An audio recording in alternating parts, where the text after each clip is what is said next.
ስኬታማ ለመሆን የመጀመሪያው መነሻ ጊዜን በአግባቡ መጠቀም።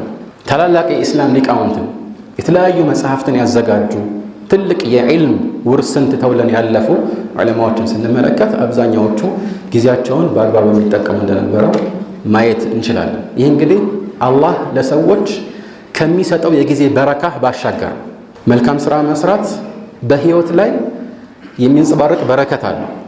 ትንሿ ነገር ትንሽ ሳትሆን ብዙ ነገር የምታሰራ ትሆናለች። ይህ አላህ ለባሮቹ የሚያድለው። ያ ከመሆኑ ጋር ጊዜያቸውንም ይቆጥቡ ነበር። አንድ ምሳሌ ብቻ መጥቀስ እንችላለን። አልሐፊዝ ኢብኑ አልጀውዚ አቡልፈረጅ አብዱራህማን ኢብኑ አልጀውዚ በጣም ብዙ መጽሐፍትን ካዘጋጁ ታላላቅ ኢስላም ሊቃውንት አንዱ መሆናቸው ይታወቃል። እና ከጊዜ ጋር በተያያዘ ሰይዱል ኻጢር በተባለ መጽሐፋቸው ላይ ያወሱት አንድ ቁም ነገር አለ። ሰዎች ቤቴ የመጡ በዚያራ መልኩ ይጠይቁኛል እና አንዳንዱ ሰው እንዲሁ ከሆነ ሰው ጋር መቀመጥ ስለሚፈልግ ብቻ አብሮ በመሆን ጊዜ ሊያጠፋ ይችላል። ስለዚህ ለእንደዚህ አይነት ሰዎች ዚያራ ጊዜ ያዘጋጁት አንድ ሌላ ስራ አለ። ምንድነው እሱ አሉ? ወደፊት መጽሐፍ ለማዘጋጀት የሚጠቅማቸውን ወረቀት ማስተካከልና ቅደም ተከተል ማስያዝ፣ የሚጽፉበትን ቀለምና መጻፊያ ማስተካከል፣ መቅረጽ፣ መጽሐፋቸውን ቦታ ማስያዝ።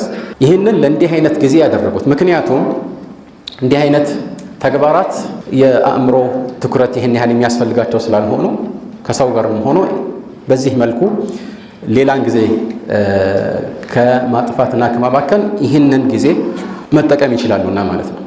ስለዚህ ይህ ግንዛቤ ሁሌ አብሯን ሊኖረው ይገባል። ስንዘናጋ የምናስታውሰው ቁም ነገር መሆን አለበት። ማናችንም ወደኋላ ዞር ብንል እንጸጸታለን። በዚህ ጊዜ ከነከሌ ጋር እንዲህ ሲያደርጉ እንዲህ ባደርግ ኖሮ እንዲህ ብቀየር ኖሮ እንላለን አይደል? ያ አይነት ጸጸት እንዳይመጣ ቢመጣም እንኳን መጠኑ አነስተኛ እንዲሆን ዛሬን መጠቀም አለብን። ትናንትን ለትምህርት ብቻ ነው ዞር ብለን መመልከት ያለብን።